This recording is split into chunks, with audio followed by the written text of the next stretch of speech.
Okay, I have a small question. You mentioned that if we feel the pain, that we cannot achieve perpetual completion.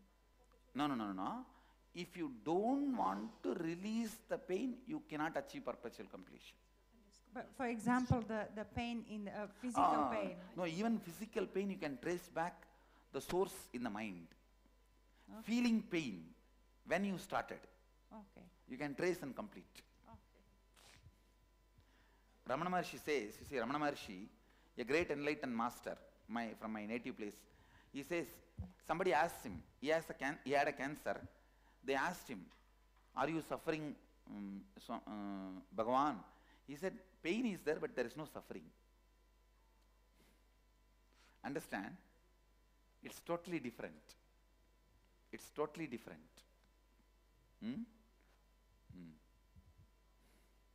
Swamiji? When there is no suffering, what is there is not even called as pain. It is only a sensation of healing. Getting it? See, the self-doubt, self-hatred, self-denial is inner agitation. You will reject anything you see. Anything you see, what is the God? What is in the statue? It is just some metal and made. What is there in this Swami? He is a young man sitting, maybe he is talking well. So anything, when you see, what is there in that seat? Somebody did it, some painting. Anything you see, it's only in the rejection mode you operate. Even the office, minimum required to get your salary, you will go there. Otherwise, you yourself will not put yourself on it. With wife, just she should not run away. For that, how much you need to? You will manage only that much. Otherwise, there is no pouring you on her. Son, just he should take care of me in the future. That much, whatever, pour, not more than that. And in anything, rejection is the first response and minimum involvement. Just to suck, never to overflow. That is the denial. Constantly denying you, life, any possibility. Swamiji here. If I'm not clear on a direction and if you are not clear on my direction and really perpetual wanting completion will help you. Okay. See, actually in perpetual completion, see, this first 10 days, anybody wants to ask me about the direction in their life, I will always be postponing. I'll tell you. Because, you see, actually, by 10 days completion only, lot of things will become clear for themselves. So I wait for them to have a clarity, then I try to guide. If they themselves are not clear, what guidance they will have? Usually when people ask guidance, they only want somebody to blame later on for their failure. No, really. They want somebody whom they can blame later on for their failure. I asked this Swami, he told me to do, and I did it, see where I have landed. So that it won't hurt them. They are so clear they are going to be failure, they just want somebody on whom they can blame. But in the perpetual completion, they will understand the unnecessary pains they had, and failure is not compulsory. So when they settle down, then I try to guide. So actually, go through this perpetual completion, ma. After maybe 4 or 5 days, we will be doing many Shivaham process and everything. You will have the clarity for you about your purpose. Yes. I'm not into the blame game, I'll have you know. I really, but I want to be sure it's right. That is what I'm saying. No, I'm not talking about you, ma. I'm not talking only about you. I'm generally saying, whenever people try to find the guidance, most of the time, that is when we are looking. See, now I am not telling only about you. I am talking about, in general, the mentality. Now I am telling you, just do perpetual completion for some time. Vanakkam Swamiji. I just want to ask you, before we face a certain situation, right, why is it that I feel it's always a constant mental rehearsal going on in my mind? If I'm going to face this, how I should... It is just the fear that you may not be able to face life spontaneously. Okay. Or even if in the past something didn't happen my way, then I will keep picturizing, okay, if it happened like this, you know, I would have... See, one thing, things happening, not happening in your way should not be tiring you or boring you. See, I am not saying don't plan for your life. Plan, try to make them the way you want, but when it does not, it should not be tiring you or boring you. It should only make you more active. Okay. So how to stop this constant mental planning or rehearsal? Work on the tiring and boring patterns. Okay. It will be cleared. Okay. So, hi, Swamiji, stage side. Stage side. Yes. So 2 questions. We're working from the present backwards. Whatever comes into our mind that has hurt us or is bothering us, rewrite it down. Yes, right? yes, Okay. yes. And when you talk about And complete. what does that mean? Like, does it mean, okay, I'm okay with it? Like, No. Pen down, go back and relive the same identity. and then say, I'm okay with it? No, just relive Just relive till with it. you automatically you will say okay with it. Not consciously you will decide okay. Your being will feel, oh, this does not have any more power over me, or this does not feel juicy even to relive. So even if you don't feel authentic, it doesn't feel authentic, my being will say it's okay? No. Don't even listen to your okay or not okay. Just go back and relive, automatically let it lose its power over you. So I think, what am I thinking now? And then I go back into the past where those thoughts first came. Is that, I'm not sure what we're doing. We're penning down Yes. everything Penning that bothers down, us now. No, penning down, go back to the root incident and relive as per the completion process, like a becoming that inner image, outer image, life image, others image, and seeing the whole thing again. So our earliest memories. Yep. Yes, you are right. You are right. And okay, so we go back to from our present backwards to our earliest memories when we first felt that way.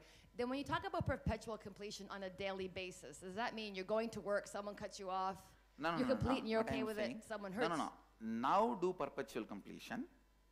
How you are supposed to do in the everyday thing, don't bother about that now. Okay, thank you. Now do the whole perpetual completion. Then you will see a new kind of a being will be evolving in you, where the completion does not even, that arrow that doesn't even enter into you. Even though your mind is saying this is And not... now don't visualize Okay. that. If you visualize that now, you will never be able to believe it can happen to you. See, the state where I am, if you try to visualize, you can never believe it can happen to you. You will only feel like rejection. It's interesting when you say, self-doubt, self-denial. Like I've been vegan 20 years. I've been healthy. I've been doing everything right. So I have a lot of self-hatred. How can my body betray me? How can it deceive me? So yeah, my doubt goes on to you.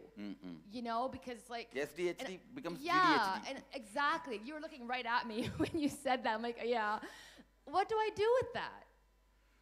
The only way now, do the completion and break this SDHD. I'll do the remaining. That's the only thing. Swamiji, I was completing with my daughter today, so she brought up something that she was scared about, and right away my thought is, I'm worried. What if something happens to my daughter? No. Shall I tell you? Immediately that triggers Yeah, your fear about your health. yeah. Understand? Complete with that. You will have the beautiful sense to handle her and tell her, and confidently looking into her eyes, hey, nothing will happen to you, dear. Immediately she will be relaxed and cooled.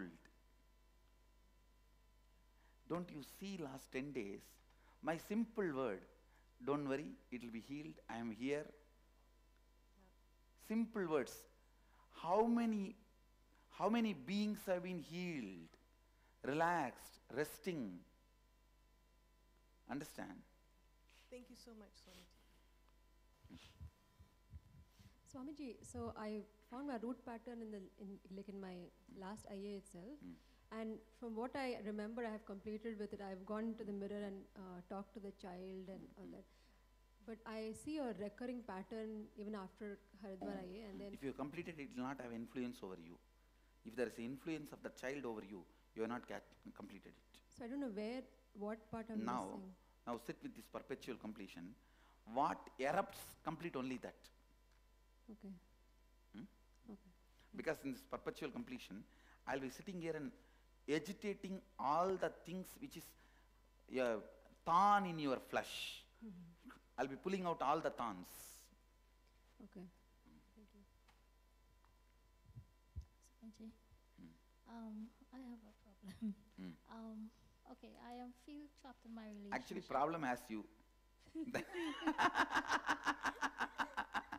Come on. I feel trapped in my relationship with my mom and my sister because me and my sister are constantly at loggerheads. But most of the times I give in to her because it affects my mom a lot. So just have like peace. But no, actually I'm telling you, to have a peace, anything you give in will become pain in you and you will take revenge about it. Well, that's having happened to me. That is why I'm saying, instead of doing that, look in here and what is it that is agitating me, complete with that, without even giving in, you will see that you are able to make her happy. I'm not understanding. That is what. Once you do this perpetual completion, you will catch it. It is possible. It is possible. It is possible. Okay, see, fine. when I explained to her, Ramana Maharshi is saying that there is no suffering. There is pain but no suffering. So when there is no suffering, what is remaining is not even called as pain. It is just the process happening. See, she asked Ramana Maharshi question, you heard? I answered. No, I was just thinking about You didn't. Ma, can you repeat your question?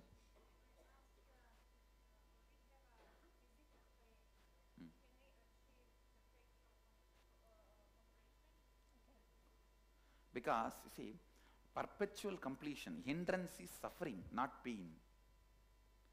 When you catch the pain pattern and complete, the suffering will melt down. Then, what is there is not even a pain. It can't even be called as pain. Okay, so that will help her also? Yes, simply it will help her. Okay. Because then you will know how to handle her. Okay. Understand. Swamiji, deity side? Yes, which side? Deity side. Go ahead.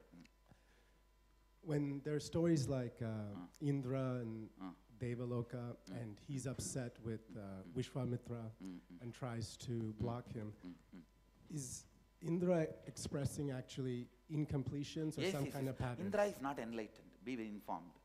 Indra is not enlightened. He only is a guy who has a lot of powers he has accumulated by applying various inner signs and outer signs. Like a flight which he has Pushpagamana, outer signs, and many powers he has his inner signs. So he has accumulated many powers from inner signs and outer signs, but not enlightened. And so he feels threatened by Vishwamitra? Yes. See, anybody who is becoming enlightened, if they want, they can have the Indra Padavi. Usually they will not want. If Agastya wants, he can just create one Indra Loka. But he will not want. So if at all there is another one Swarga created by Agastya or Vishwamitra or some of these rishis, many of the devatas will start going and living there. He will not have citizens. So that means that even Indra and the people in Devaloka, they need a human body to get enlightenment. Yes, that is why I am saying they all can be there, but for enlightenment they have to come only here. So the human body is very precious. Yes. Human body is precious, human life is precious, and finding an enlightened guru is precious.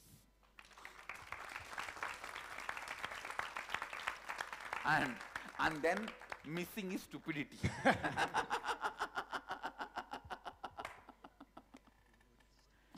A follow-up question. Why are the other beings unable to go through the enlightenment process without coming to planet Earth. You see, that in that body, the Indra's nose can experience only bliss, can't experience pain. Indra's ears can experience only bliss, can't experience pain. But the body, where there is both possibility only, completion can happen. Yeah, Atala Vitala Sudala Talatala Bhatala, the lower level jivas can experience only pain, not bliss. The higher level, Bhur, Bhuvasva, Tapas, Satya, Jana, they can experience only joy, not pain. Only here you can experience both. That's where the liberation is possible. Is that the meaning of the churning of the milk ocean story? I can say the churning of the Milky Ocean, the center Meru is Buloka.